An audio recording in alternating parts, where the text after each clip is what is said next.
Hey guys, my name is Sitija Monige, and when I was applying to graduate schools this year, I felt like there weren't very many videos on exactly how to write a statement of purpose or actual examples of statements of purpose that actually got people into graduate schools.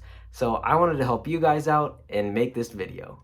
First, I'm really quickly going to go through my tips for writing a statement of purpose, and then I will actually take out my own statement of purpose right here and read it out loud.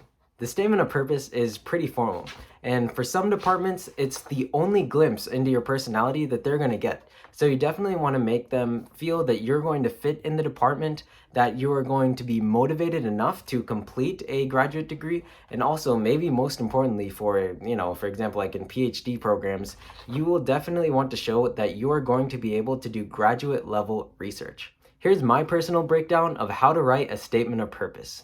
No matter what video you watch or no matter what resource you look at, they always say in the first paragraph you want to draw in your reader. So to draw your reader in, you're going to want to talk about maybe some sort of life event that made you want to choose medicine or whatever the case might be. And you'll later see in my example, it was because I was inspired by my father, who teaches statistics and is a professor. So whatever your why for pursuing a graduate degree and what really ties you and motivates you, that's what you're going to want to include in the very first paragraph. That's the very first impression that they have of your personality, why you're doing this, so you definitely want to make it a strong, impactful one. So secondly, in the second paragraph, what I did was I connected my long-term goals with what I did at the beginning of my journey into statistics. So this is, way back in high school when I started to take AP statistics and I started to like the subject a lot. And I did a science fair project. So that's where I included that. I think going chronologically in the statement of purpose makes it pretty easy for the reader to understand. So I would definitely suggest that. So the third paragraph is where you hit them with the technical details. So whatever maybe research you did, you're like, this is the research that I did, this is who I worked with, these are the classes that I've taken. Whatever qualifications you have, I would suggest putting them here in this third paragraph. After you've introduced yourself, where you started, and then now what you've been doing to set yourself up to be successful in graduate school. And the fourth paragraph is kind of continuing this idea of this is why you want me in your graduate program. Whatever your technical abilities, whatever, positive traits that you have, the third and fourth paragraphs are where I decided to elaborate, and I would suggest anybody writing their statement of purpose to include kind of the meat of their purpose right here in the third and fourth paragraphs. So this fifth paragraph isn't one that everybody necessarily puts as a separate paragraph, but everybody usually includes something about why this department specifically appeals to you and why you think you're the best fit for this department. So what I mean is, do you know any professors there? What's the type of research that's done there? Is the location really appealing to you? Whatever that draws you to that department specifically, I personally put as its own paragraph, and I think that really helped my statement of purpose. In my statement of purpose to Cornell University, I mentioned 3 professors, the cutting edge research that is done in machine learning, data science, and statistical computing, and I even talked a little bit about the Ithaca area. It's a really nice city, it's beautiful, there's a phrase, Ithaca is gorgeous. Just those type of things that show that you are applying to this department specifically for a reason, and this is why you think that that department is the best fit for you, and you hope that that department also sees that mutually. In the sixth and final paragraph, you'll want to recap everything that you've stated. Quickly in just a couple sentences, tying it back to your main purpose that you introduced in passage 1 or paragraph 1, and then tying it and saying that this is my dream and I really think that this department is going to help me get there. And real quick, just a disclaimer, this is my format that I used for my statement of purpose, and I think it really did help the strength of my application. But again, everybody is different, and you can take what you want from it, but I think hopefully some of these tips you can use at least as a guideline when you're writing your own statement of purpose. And the other thing that I wanted to talk about is the fact that you need to send your statement of purpose to as many people as possible. So whatever you have, your first draft, you might read it through and you're like, wow, this is really pretty good.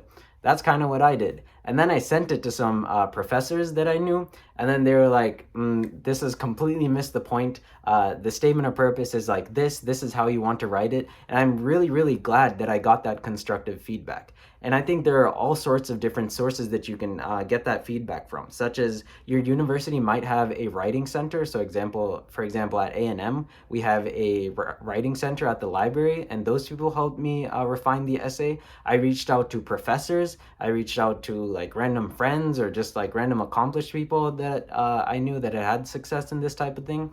So whoever you can, you definitely want to just accumulate as much feedback as you can in the process of writing your statement of purpose. And that's, if there's only one thing that you take away from this video, it's that. Send your statement of purpose to as many people as possible so you can get an idea and eventually just kind of form a really, really strong statement of purpose through the accumulation of this constructive feedback. Now let's look at what I wrote in my statement of purpose. This is the actual statement of purpose that I sent to Cornell University's statistics PhD program, and I was admitted. So hopefully this will give you a good guideline on what you want to write in your own. So let's start. I sat in my first college statistics class when I was just 10 years old. Of course, I was not taking the course as a student. In fact, I was sitting in the back corner of the classroom watching my father teach it. Although the equations and distributions on the board were unlike anything I had seen in my own math classes, something in that lecture kindled a fire that is ablaze within me today. Numerous times along my academic path, I've been asked, what do you want to do for a living? Or what do you want to be when you grow up? Since the age of 10, I've only had one response. I want to become a statistics professor. Professors are the educational backbone to higher knowledge and innovation, and supportive educators can single-handedly change the course of a student's life. As I journeyed through my first advanced mathematics and statistics courses, I felt the warmth that came with my professors believing in me.